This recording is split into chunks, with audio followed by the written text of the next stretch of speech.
디모데전서 5장 17절에서 25절 말씀 중심으로 존경받는 사역자 이런 제목으로 은혜를 받겠습니다.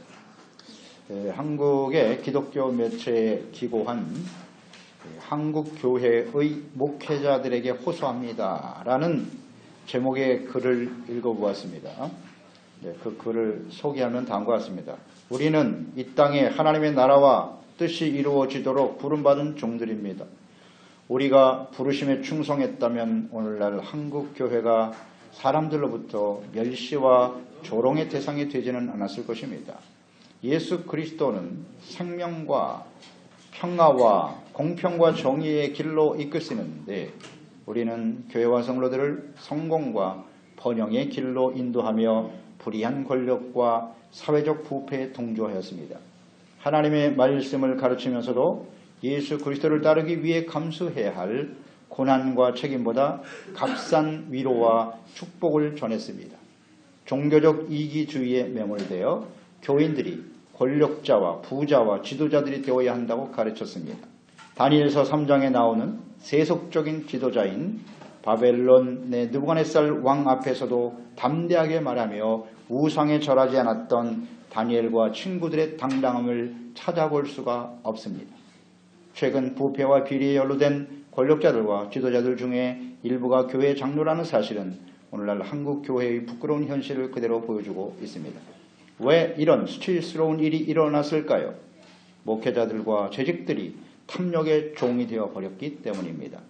돈과 권력이 주는 달콤함에 취해버린 목회자들의 세속화가 성도들의 세속화를 부추기는 근본 원인임을 고백하지 않을 수 없습니다. 번영신학과 기복신앙의 화려함은 영혼을 부패하고 병들게 하였습니다.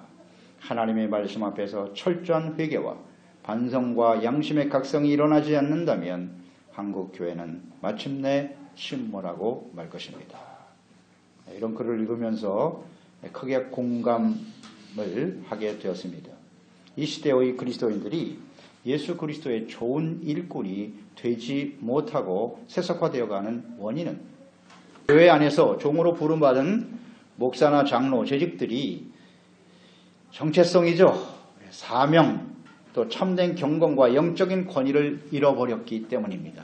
성도들이 주의 종들을 존경하고 주의 종들이 성도들로부터 진심으로 존경과 귀히 여김을 받을 때 그 교회는 건강한 교회로 세워지게 되는 것이고 그럴 때 세상 사람들로부터 귀하게 여김을 받게 됨으로써 모든 사람들이 그러한 교회와 성도들이 전하는 복음의 말씀을 듣고 구원을 받게 되는 것입니다. 존경받는 사역자와 교회가 되려면 어떻게 해야 할까요? 그 첫째는 목사에게 주어진 말씀을 가르치는 사역을 존중해야 합니다. 오늘 17절 말씀이죠. 잘 다스리는 장로들은 배나 존경할 자로 알되 말씀과 가르침에 수고하는 이들에게는 더욱 그리할 것이니라. 교회 안에서 성도들은 하나님의 말씀을 가르치는 종들을 존경할 자로 여겨야 한다고 말씀하고 있죠. 여기 잘 다스리는 장로라는 말은 말씀을 가르치는 목사들을 의미하는 것이겠죠. 다스린다라고 하는 이 말은 헬라어의 프로이스테미라고 하는 말이에요. 감독하다, 지도하다, 보살핀다 이런 의미를 갖고 있어요. 그러니까 성도들을 하나님의 말씀으로 잘 지도하고 영적 성장을 위해서 잘 보살피는 일에 수고하는 종들을 존경하고 귀하게 여겨야 한다는 말씀인데요. 하나님의 말씀을 가르치는 종들을 존중해야 되는 이유는 목사 혹은 장로라고 하는 직분 때문이 아니라 명칭 때문이 아니라 성도들을 하나님의 말씀으로 잘 가르치고 또 악한 원수 마귀로부터 세상의 유혹으로부터 그들을 잘 지키고 생명과 진리의 길로 구원의 길로 영원한 하나님의 나라로 지도하고 이끌어가는 일을 위해서 힘쓰고 헌신하는 일, 또 모든 성도들이 죄를 깨닫고 버리고 용서받고 의롭다함을 얻어 영적으로 성숙해가는 그 사역이 중요하기 때문에 존중해야 한다는 것입니다. 말씀을 가르치는 사역을 통해서 그 말씀을 듣고 죄를 깨닫고 예수 그리스도의 십자가의 복음을 믿음으로 말미암아 구원의 은혜를 받게 되고 그 이후에 구원받은 게 끝이 아니지 않습니까? 구원받은 이후에 어떻게 하나님의 말씀을 잘 배워서 하나님의 자녀답게 예수 그리스도를 따르는 주님의 신실한 제자로 성장해 가야 할 것인가? 이 사역이 매우 중요합니다. 그래서 성도들이 이 약한 세대 속에서 어두운 세상 속에서 빛과 소금의 역할을 감당하고 거룩한 삶을 통해서 하나님께 영광을 돌리게 하는 이 말씀 사역이 얼마나 중요한가 하는 것입니다. 그 역할과 사명의 중요성 때문에 말씀을 가르치는 종들을 존중해야 한다는 의미이겠죠. 우리는 종종 목사의 인격과 삶을 보고 실망해서 사역까지 부정하려고 하는 경우가 있습니다. 목사의 역할과 사명을 부정하게 되면 자기 자신뿐만 아니라 또 교회의 모든 지체들, 공동체들에게 결코 영적으로 유익을 줄 수가 없습니다. 하나님의 택하심과 부르심을 받아 말씀을 가르치는 사명을 부여받은 목사들, 그들이 완전한 사람들일까요? 그렇지 않죠. 완전하지 못합니다. 아직 성숙해야 될 과정에 있어요. 완전한 사람은 아무도 없죠. 그렇지만 예수님의 십자가의 복음의 진리 혹은 성경 말씀 이외에 다른 진리를 전한다거나 뭐 살인, 간음, 도적질, 무슨 사기 이런 심각한 증거가 나타나는 사회 법정에서 유죄로 판결되어지는 그런 죄가 아니고 아직 성숙하지 못한 인격적인 단점과 혹은 실수 때문에 사역의 중요성까지 부정하는 것은 옳지 않습니다. 교회와 성도들을 돌보고 하나님의 말씀을 잘 가르치며 기도하는 일에 전념할 수 있도록 우리 성도들이 함께 도와주어야 하고 기도로 중보해야 하며 사역에 집중할 수 있도록 존중해주고 협력하는 것이 필요합니다. 사도행전 6장 1절로 4절에 보면 사도들에 의해서 집사들이 세워지는 장면이 나오죠. 그때의 제자가 더 많아졌는데 헬라파 유대인들이 저기에 과부들이 매일 구제에 빠짐으로 히브리파 사람들을 원망하니 12사도가 모든 제자들을 불러 이르되 우리가 하나님의 말씀을 제쳐놓고 접대를 일삼는 것이 마땅하지 아니하니 형제들아 너희 가운데 성령과 지혜가 충만하여 칭찬받는 사람 7을 택하라. 우리가 이 일을 그들에게 맡기고 우리는 오로지 기도하는 일과 말씀 사역에 힘쓰리라 하니. 사도들이 구제하는 일을 집사들을 뽑았습니다. 그래서 그들에게 맡기고 자신들은 하나님의 말씀을 가르치고 기도하는 일에 전념하겠다 결단하고 실행에 옮겼더니 그 결과가 사도행전 6장 7절에 나타나죠. 하나님의 말씀이 점점 왕성하여 예루살렘에 있는 제자의 수가 더 심히 많아지고 허다한 제사장의 무리도 이 도에 복종하니라. 교회와 성도들이 하나님의 말씀을 가르치는 목사들의 사역을 존중하고 이렇게 협력할 때 하나님께서 제자의 수를 날마다 더하게 하시는, 그래서 교회가 건강하고 바르게 세워지게 하시는 것입니다. 오늘 말씀을 가르치는 종들을 배나 존경할 자로 여기고 그랬어요. 여기 존경이라고 하는 이 원어는 헬라어의 티메라고 하는 말인데 그 의미가 무엇이냐 하면 존중하고 공경하다. 그와 더불어서 마땅한 대가를 지불하여 섬긴다. 이런 뜻을 함께 가지고 있어요. 그래서 말씀 사역을 감당하는 종들을 존중하고 귀하게 여길 뿐만 아니라 그에 합당한 사례를 한다는 의미예요. 이 존경한다는 뜻이요. 그러니까 디모데전서 5장 18절 말씀으로 바로 연결되는 것이죠. 성경에 일렀을 때 곡식을 밟았다는 소의 입에 망을 씌우지 말라 하였고 또 일꾼이 그 삭슬을 받는 것은 마땅하다 하였느니라. 이 말씀은 신명기 25장 4절 말씀을 인용한 것이죠. 그러니까 하나님의 말씀을 가르치고 성도들의 영적 성장을 위해서 헌신하는 그 사역을 존중하고 귀하게 여긴다면 그 사역에 온전히 집중할 수 있도록 생활에 필요한 모든 것들을 공급해 주라고 하는 뜻이에요. 이것이 부모를 공경하라는 말과 같은 의미예요. 우리 자녀들이 부모를 공경하는 건 마땅한 일이죠. 공경하라고 하는 뜻은 그냥 단순히 존경하라고 하는 말만 가지고 있는 것이 아니고 부모님들이 나이 들어서 경제적인 여력이 부족하면 그 필요한 것을 공급해 주라는 뜻이에요. 같은 의미입니다. 같은 의미. 목사가 말씀을 가르치고 기도하는 일에 전념하지 못하고 생계와 병행하게 되면 하나님의 말씀 사역에 온전히 충실할 수가 없습니다. 최근에 사람들은 그런 말을 하죠. 말씀을 가르치는 목사들이 생계를 위해서 직업을 가지고 일하는 것이 바람직하다 그렇게 주장하는 사람들도 있어요. 사도 바울도 그랬지 않느냐. 그 생긴 천막 짓는 일을 하면서 복음을 전했다. 그렇게 주장하기도 하는데요. 사도 바울과 오늘날 죄종들이 그것을 목사로서 일반화시킬 수 없는 거예요. 사도 바울은 목사이기보다는 복음을 전하는 선교사예요. 복음을 전하는 자라고요. 한 곳에 오랫동안 머물면서 사역하는 그런 사역자가 아니었어요. 그리고 우리가 아는 대로 사도 바울의 그 사역을 위해서 빌립보 교회 같은 사람들은 계속 후원했어요. 그가 가는 곳마다 사역에 전념할 수 있도록 돕는 손길들이 많았습니다. 그것이 일반화될 수는 없어요. 원래 사도 바울도 그런 말씀을 많이 했고요. 이 말씀을 그대로 인용했어요.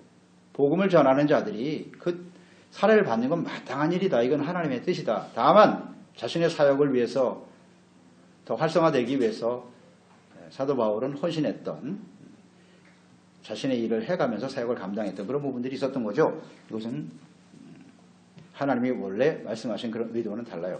실제적으로 오늘날 목사들이 생계를 위해서 목회를 함께 병행하게 되면 하나님의 말씀을 가르치고 증거하는 일과 기도하는 일에 집중할 수 없습니다. 그것은 바로 어떤 결과로 나타나겠어요? 그 성도와 교회들의 영적 성장에 지대한 영향을 미치는 겁니다. 그 목사로서의 그 역할과 사명이 그렇게 쉬운 일이 아니에요. 쉬운 일이 아닙니다. 그저 학교에 가서 무슨 시간 강사 정도로 하나님 설교하고 그 정도가 아닙니다. 그렇게 목회할 수 있는 것이 아니에요. 항상 하나님의 말씀을 묵상하고 연구하고 깨닫고 또 우리 성도들이 어떻게 이 말씀을 적용해서 온전한 모습으로 성숙해 갈 것인가. 과거 이스라엘 역사에서 얻을 수 있는 교훈이 있어요. 하나님께서 예배하며 섬기며 중보의 역할을 감당할 사람들을 레위 자손들을 하나님이 선택하셨어요. 제사장은 아론의 자손들만 할 수 있다고 하셨고요. 그래서 그 레위 사람들은 하나님의 성소에서 제사와 예배를 드리고 중보하는 역할에 집중하도록 하셨죠. 그래서 하나님께서는 그들에게 기업을 주시지 않았어요. 다른 지파 사람들로부터 그들이 거주할 성읍을 제공하도록 하셨고 성도들이 하나님께 드리는 화제물, 제물이 그들의 기업이 되게 하셨습니다. 왜 이렇게 하셨습니까? 제사장과 레위 사람들이 하나님의 성소에서 하나님께 제사하고 예배드리고 그 중보의 역할을 감당하는 것에 집중하라는 겁니다. 거기에 전념하라. 왜? 중요하기 때문에. 그들의 역할과 사명이 온전히 이루어지지 못할 때 이스라엘 백성들은 하나님 앞에 죄사함을 받을 수가 없어요. 의롭다함을 얻을 수 없게 되고 하나님의 진노가 바로 임해버립니다. 그 죄로 인해서. 죄의 문제는 해결되지 않으면 하나님의 진노 앞에 설 수밖에 없는 것이거든요. 이것이 이스라엘 역사가 주는 교훈 아니에요? 여호수아가 죽은 이후에 바로 사사시대가 찾아왔죠. 사사시대의 특징이 무엇이다? 제사와 예배가 사라졌어요. 제사장과 레위인들을 찾아볼 수가 없어요. 그 결과로 하나님 이스라엘 백성들은 우상숭배의 죄에 빠지게 되었고 그래서 하나님의 진노가 임할 수밖에 없었던 것이죠. 그것이 계속 반복되지 않습니까? 하나님의 말씀을 가르치고 성도들을 돌보는 일에 헌신하는 사역자들을 존중하고 그들의 필요를 공급해 줌으로써 오직 사역에 전념하게 하는 것, 이게 하나님의 뜻이에요. 그 사역을 존중하라는 겁니다. 그 중요성을 인식하고 그 가치를 인식하고 그래서 모든 성도들이 그 일을 위해서 함께 협력해 나가는 것이죠. 그럴 때 교회가 바르게 세워질 수 있겠죠. 그 다음 두 번째는 사역자의 징계에 대해서는 신중해야 한다. 19절로 20절이죠. 장로에 대한 고발은 두세 증인이 없으면 받지 말 것이고 범죄한 자들을 모든 사람 앞에서 꾸짖어 나머지 사람들로 두려워하게 하라. 그러니까 하나님의 말씀을 가르치고 성도들을 양육하고 인도하는 목사와 장로들에 대한 고발과 징계에 대해서는 두세 증인이 아니면 받지 말라는 거예요. 이것은 이미 하나님께서 모세를 통해서 하신 말씀이기도 해요. 신명기 19장 15절로 17절 사람의 모든 악에 관하여 모든 죄에 관하여는 한 증인으로만 정할 것이 아니요 두 증인이 입으로나 또는 세 증인의 입으로 그 사건을 확정할 것이며 만일 위증하는 자가 있어 어떤 사람이 악을 행하였다고 말하면 그 논쟁하는 쌍방이 같이 하나님 앞에 나아가 그 당시의 제사장과 재판장 앞에 설 것이요 그랬어요. 그러니까 증인 한 사람의 말하는 그 고발은 받지 말라는 겁니다. 두세 증인이 최소한 두세 증인이 있어야 한다.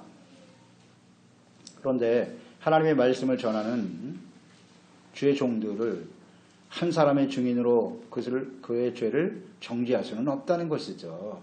결코 받아들여서는 안 된다. 그러니까 목사를 비방하고 모함하고 거짓 증거를 만들어 유포하게 되면 목사는 더 이상 그 사역을 감당할 수가 없게 돼요. 아주 이 소문에 취약한 것이 또 특히 주의 종들이에요. 주의 종들 하나 넘어뜨리는 거 아주 쉽습니다. 거짓말 만들어서 퍼뜨리면요, 한순간에 무너진 거예요. 그 목사가 무너지면 교회 공동체 전체에 영향을 미치게 되는 겁니다. 그렇기 때문에 한 사람의 무슨 말을 가지고 사실이 확인되지도 않은 것을 듣고 함부로 정죄하고 비난하는 일은 매우 위험한 일입니다. 그래서 분명한 사실에 입각해서 직접 목격한 2-3명의 증인이 있는 경우에는 받아들이고 철저히 조사해서 사실을 밝히는 것이 맞습니다. 이는 사역자 개인의 어떤 진실함을 지키는 일뿐만 아니라 하나님의 자녀들이 속해 있는 교회 공동체의 진실함을 지키는 것이고 더 나아가서는 하나님과 예수 그리스도의 진실을 밝히는 일이기도 하다는 것이죠. 그러니까 목회자 개인을 지키고자 하는 것이 아니라 교회 전체에 영향을 주거든요. 교회를 지키는 겁니다. 그래서 함부로 말하면 안 된다는 거예요. 사람들이 그 목회자와 그 교회를 어떻게 생각하겠어요? 전체에 영향을 준단 말이에요. 그것은 더 나가서 그 교회 머리인 예수님이세요. 예수님과 하나님에 대한 잘못된 영향을 준단 말이죠. 욕되게 하는 일이기 때문에 함부로 해서는 안 된다는 거예요. 신중하게 하라. 너무나 당연한 가르침이에요. 우리가 진정 하나님의 이름이 거룩히 여김을 받으시고 하나님의 나라와 뜻을 이루고자 하는 간절한 마음이 있고 하나님을 사랑하고 또 그리스도의 몸인 교회를 사랑하는 사람들이라면 말씀을 가르치고 양육하는 사역자, 그 사역을 맡은 목사들과 재직들에 대한 범죄는 2-3 증인의 말을 들어보고 오늘 말씀처럼 쌍방의 이야기를 다 들어봐야죠. 다 들어보고 스스로 판단하지 말고 잘 들어보고 그 사실을 확인하지 않은 상태에서는 함부로 말하거나 정죄, 비방하는 일은 삼가야 한다. 목회자에 대해 거짓으로 범죄한 사실을 만들고 거짓 증언을 내세워 퍼뜨리게 비방하게 되면 교회가 더 이상 복음 전파의 사명을 감당할 수 없습니다. 없습니다. 심각한 영향을 받게 되는 겁니다. 자, 그러면 사역자의 범죄 사실이 2-3 증인의 조사를 통해서 밝혀지게 되면 어떻게 해야 합니까? 20절로 이어지죠. 범죄한 자를 모든 사람 앞에서 꾸짖어 나머지 사람들로 두려워하게 하라 그랬어요. 이것을 치리 혹은 권징이라고 하죠. 모든 사람 앞에서 꾸짖어라. 즉 목사나 재직들의 범죄가 분명한 사실로 드러나게 되면 그것을 교회의 모든 사람들 앞에 공개적으로 공적으로 다룰 수 있어야 한다는 겁니다.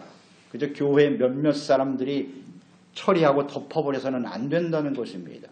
모든 교회와 성도들 앞에서 공개적으로 처리하고 건증함으로써 교회의 모든 성도들이 하나님의 공의 앞에 두려워하며 범죄하지 않도록 경각심을 갖게 하는 겁니다.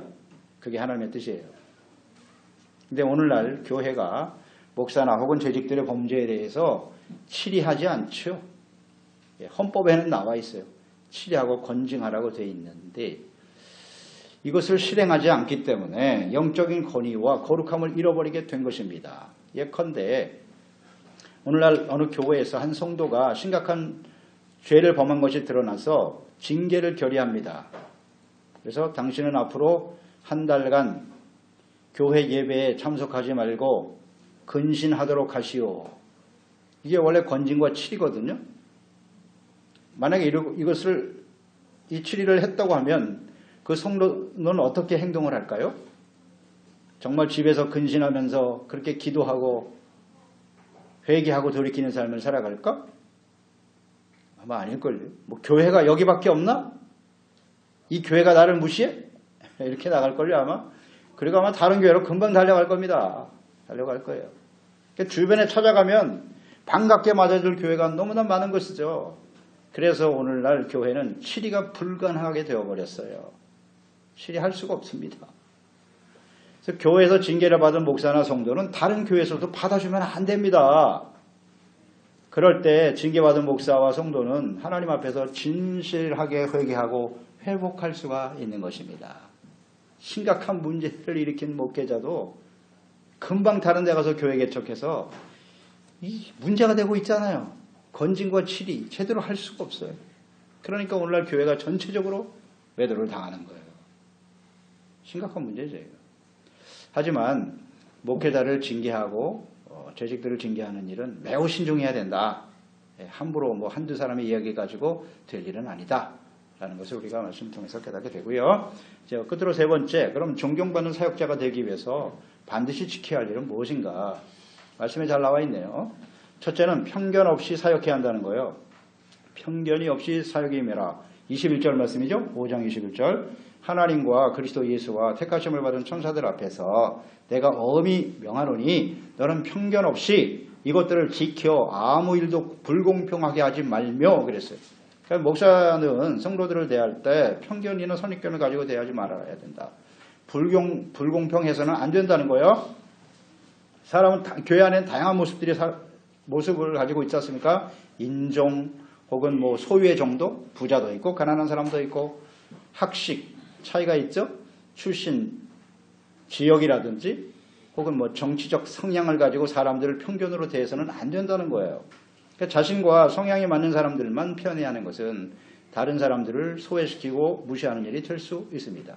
그래서 목회자는 편견 없이 성도들은 모두 다 하나님의 자녀요. 우리는 형제 자매다. 이런 마음을 가지고 사역에 임하는 것이 맞죠. 그러니까 교회는 무슨 취미와 뜻이 통하는 사람들끼리 모이는 무슨 동호회나 친목단체가 아닙니다. 서로 다른 사람들이 하나님의 자녀가 되어 함께 주를 섬기고 하나님의 말씀을 배우며 지키고 성숙해 가야 할 하나님의 집이고 가족들인 것이죠.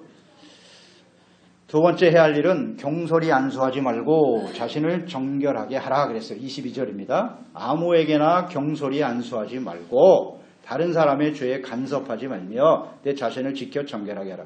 이 안수라고 하는 말은 주님의 사역을 위해서 사람들을 임명하는 것을 의미하는 것이죠. 오늘날 교회 안에서 직분과 사역을 임명하는 일, 즉 재직 임명이죠. 이것을 아무에게나 경솔히 안수하지 말라는 거예요. 재직 임명을 아무나 세워서는 안 된다는 뜻입니다. 목사가 사역을 위해 동역해야 할 부교육자라든지 혹은 장로, 안수집사, 권사 등등의 직분자를 세우는 일을 경솔히 해서는 안 된다는 것입니다. 우리가 디모데전서 2장 3장에서 잘 보았죠? 감독의 자격, 목사의 자격, 집사로서의 자격은 어떠해야 하는지 자세하게 말씀하고 있지요.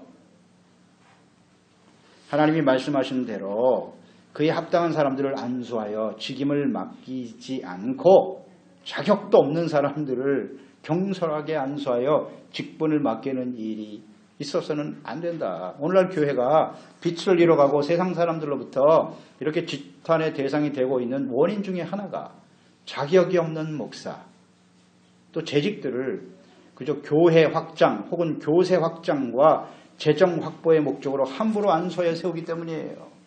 이거 우리가 원인이라는 걸 모르는 사람 어디 있어요? 실천이 안 됩니다. 또한 다른 사람의 죄에 간섭하지 말고 자기를 정결하게 하라. 다른 사람의 죄에 대해서 비판하고 정죄하고 비방하기 전에 혹시 나는 그들과 같은 죄의 모습을 가지고 있지 않나? 자기 자신을 살펴야죠. 남의 눈에 있는 티를 빼려고 하기 전에 거기에 참여하지 말라는 겁니다. 내 눈 안에 있는 들벌을 발견하고 회개하고 돌이키는 정결하게 하는 일에 힘쓰는 사람, 그런 사람이 존경받는 사역자가 되겠죠. 다음 세 번째는 육체의 건강도 잘 지켜야 한다. 23절에서 이제부터는 물만 마시지 말고 내 위장과 자주 나는 병을 위하여 포도주를 조금씩 써라. 디모데는 위장병을 앓고 있는 것처럼 보이죠. 선배 사역자인 사도 바울은 아들과 같은 젊은 사역자인 디모데에게 위장병을 위해서 포도주를 조금씩 사용하라고 권면하고 있습니다. 이 말씀을 보면 초대교회 당시에도 말씀을 가르치는 사역자들이 포도주를 가까이 하지 않았음을 알 수 있어요. 그러니까 디모데전서 2장 3장에서 잘 보았죠. 감독이나 목사 혹은 재직 집사들은 절대로 술을 가까이 하지 않고 술을 즐기지 않아야 된다 그랬어요. 충분히 말씀드렸습니다.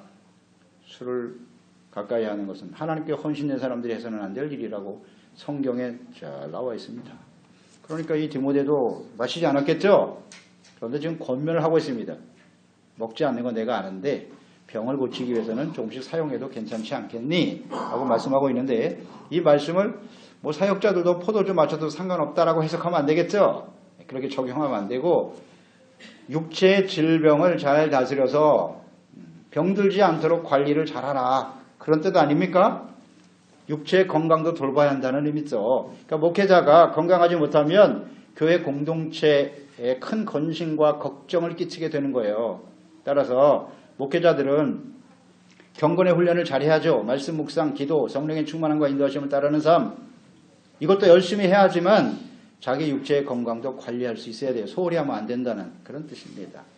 네 번째는 선악간에 행하는 모든 일들이 밝히 드러나게 된다는 사실을 명심하라. 명심하라.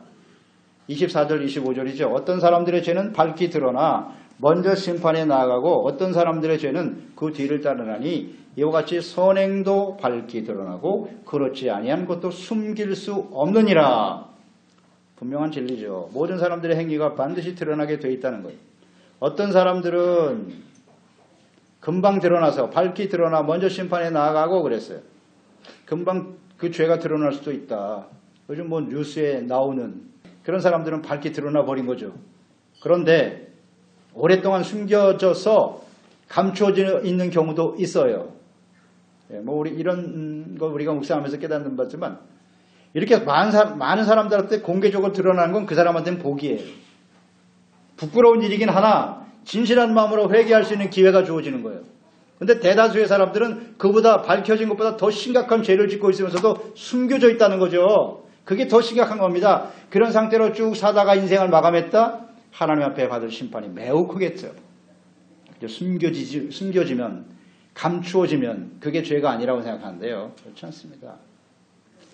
반드시 드러난다. 그러니까 목사와 재직이라고 하는 가면을 쓰고 교회 안에서는 뭐 거룩한 모습으로 예배를 드리지만 세상에서 정욕과 탐심의 종이 되어 살아간다면 그게 숨겨질 수 있을까요? 하나님께서는 결국 모든 사람들에게 그것이 밝히 드러나게 하신다. 그 사람이 진짜 하나님이 택한 주의 종이거나 하나님의 자녀라면 드러나게 하십니다. 그래야 회개하고 돌이켜서 올바로 주님을 섬길 수 있을 테니까 그건 아주 분명해요. 드러나게 돼 있습니다. 드러나게 하세요. 하나님께서. 사랑하시니까 회복시키셔야 하기 때문에 이것을 우리는 잘 명심해야 합니다. 숨겨질 수 있다고 생각하는데 절대 그럴 수 없어요.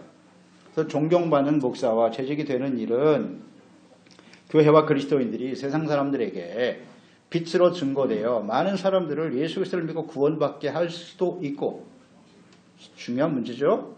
그러나 만약에 존경받는 목사와 재직이 온전히 재직으로서의 그 사명을 잃어버리고 살아간다면 구원받아야 될 많은 사람들을 가로막게 되는 거예요. 그래서 결국 사망에 이르게 하는 심각한 일이 될 수도 있다. 이것을 우리는 깊이 생각해야겠습니다.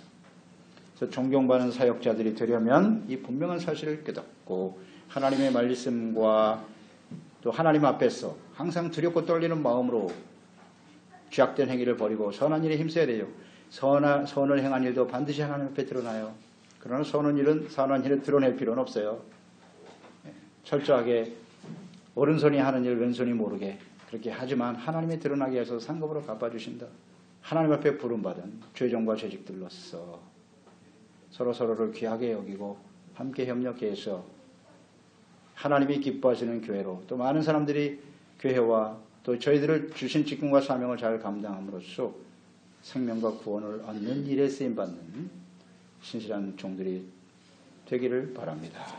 그렇습니다. 하나님 아버지 오늘도 주의 말씀을 대합니다. 하나님의 말씀에 나타난 뜻을 우리가 잘 알겠습니다. 오늘 이 시대의 교회와 죄종과 재직들이 마땅히 들어야 될 하나님의 말씀인데요.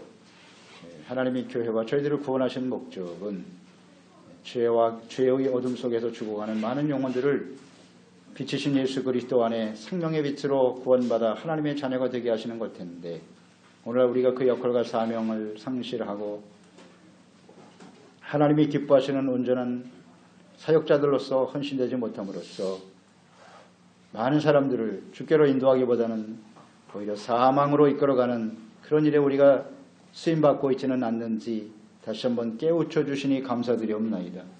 늘 두렵고 떨리는 마음으로 하나님과 그 말씀 앞에서 겸손한 자세로 주님을 섬기며 따를 수 있는 진실한 사역자들로서 하나님 앞에 헌신되어질 수 있는 우리 모두가 되게 하여 주시옵소서. 예수님의 이름으로 기도드리옵나이다. 아멘. 오늘 디모데전서 5장 17절에서